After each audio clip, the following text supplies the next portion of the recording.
नमस्कार, नम्रता आज रेसिपीमध्ये आपले खूप खूप स्वागत. आज आपण बनवणार आहोत उपवासाचे रताळ्याचे कटलेट. सध्या नवरात्री सुरू झाली आहे. नवरात्रीच्या 9 दिवसात तेलकट तुपकट खायचा कंटाळा येतोच. तेव्हा काहीतरी पौष्टिक आणि चटपटीत खावेसे वाटते. तेव्हा अशा प्रकारे बनवा उपवासाचे रताळ्याचे कटलेट्स. इथे मी तेलाचा अजिबात वापर न करता फक्त 5 मिनिटात तयार होणारे असे रताळ्याचे कटलेट्स बनवून दाखवणार आहे. तेव्हा व्हिडिओ शेवटपर्यंत पहा आणि मुख्य म्हणजे नम्रताज रेसिपीला सबस्क्राईब करा. अगदी निःशुल्क आहे आणि सोबतचे बेल आयकॉनही प्रेस करा, म्हणजे मी जे नवनवीन व्हिडिओ बनवेन त्याचे नोटिफिकेशन तुमच्यापर्यंत पोहोचेल. लाईक करा आणि आपल्या मित्रमैत्रिणींना शेअर करा. चला तर मग उपवासाचे रताळ्याचे कटलेट्स बनवायला सुरुवात करूया.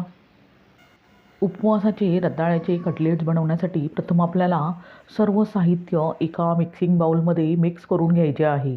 त्यासाठी इथे मी एक बाउल घेतला आहे. त्यात 1 वाटी उकडून किसून घेतलेले रताळे घालायचे आहे.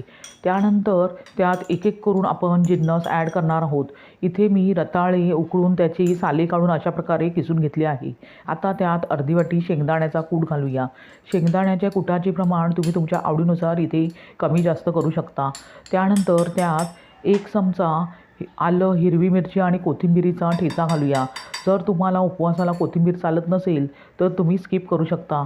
त्यानंतर त्यात 1 चमचा म्हणजे चवीनुसार मीठ घालूया आणि हे सर्व साहित्य अगदी व्यवस्थित मिक्स करून घेऊया. आपण पाहू शकता सर्व जिन्नस अगदी व्यवस्थित एकजीव झाले आहेत. आता ह्या स्टेजमध्ये त्यात 1 चमचा लिंबाचा रस घालूया आणि मिश्रणाला बाइंडिंग येण्यासाठी व कुरकुरीतपणा येण्यासाठी त्यात आपण अर्धी वाटी भगरीचे पीठ घालूया. भगर म्हणजे वरीच्या तांदूळाचे पीठ. इथे मी वरीचे तांदूळ भाजून त्याचे थंड झाल्यावर मिक्सरमधून अशा प्रकारे पीठ तयार करून घेतले आहे. ते आता आपण थोडे थोडे करून ह्या मिश्रणात घालूया आणि अशा प्रकारे हाताने अगदी घट्टसर असा मिश्रणाचा गोळा तयार करून घेऊया. मिश्रणाचा अंदाज घेऊनच भगरीचे पीठ त्यात ॲड करायचे आहे. आपण पाहू शकता अशा प्रकारे अगदी परफेक्ट घट्टसर कटलेटचे मिश्रण तयार झाले आहे. आता लगेचच त्याचे आपण कटलेट्स बनवायला घेऊया.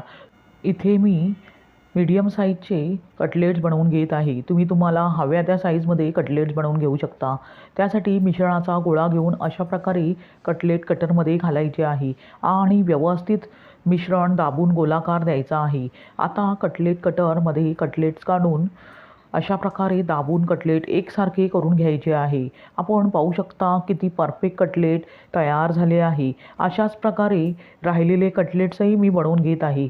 आपण पाहू शकता मी सर्व कटलेट्स अगदी व्यवस्थितपणे तयार करून घेतले आहे. आता लगेचच ते आपण शॅलो फ्राय करून घेऊया. त्यासाठी इथे मी गॅसवर एक पॅन गरम करत ठेवला आहे. पॅन गरम झाल्यावर त्यात 3 चमचे तूप घालूया. आता तूप गरम झाल्यावर लगेचच आपण जे कटलेट्स तयार करून घेतले आहे ते अशा प्रकारे अगदी हलक्या हाताने तुपात सोडायचे आहे, नाहीतर तूप हातावर उडण्याची शक्यता असते. आता गॅसची फ्लेम मीडियम ठेवून आपल्याला कटलेट अगदी दोन्ही साईडने खमंग होईस्तोवर भाजून घ्यायचे आहे. एक बाजू खरपूस भाजून झाल्यावरच पलटून दुसरी बाजू खरपूस भाजून घ्यायची आहे. आपण पाहू शकता किती परफेक्ट रंग कटलेटला आला आहे. अशाच प्रकारे दुसरी बाजू अगदी व्यवस्थित खरपूस भाजून घ्यायची आहे. साधारणतः 1 मिनिटानंतर आपण पाहू शकता कटलेटची दुसरी बाजूही अगदी खरपूस भाजली गेली आहे.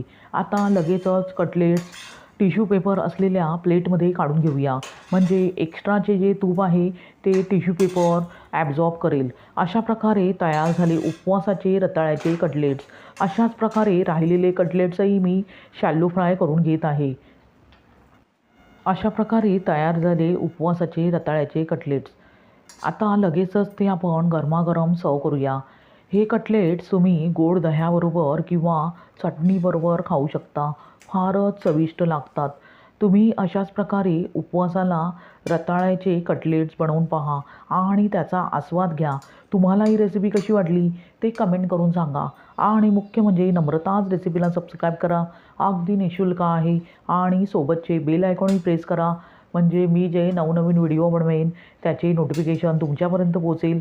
लाईक करा आणि आपल्या मित्रमैत्रिणींना शेअर करा. पुन्हा भेटूया अशाच चविष्ट आणि सात्विकतेने परिपूर्ण रेसिपीसह. धन्यवाद. श्री स्वामी समर्थ.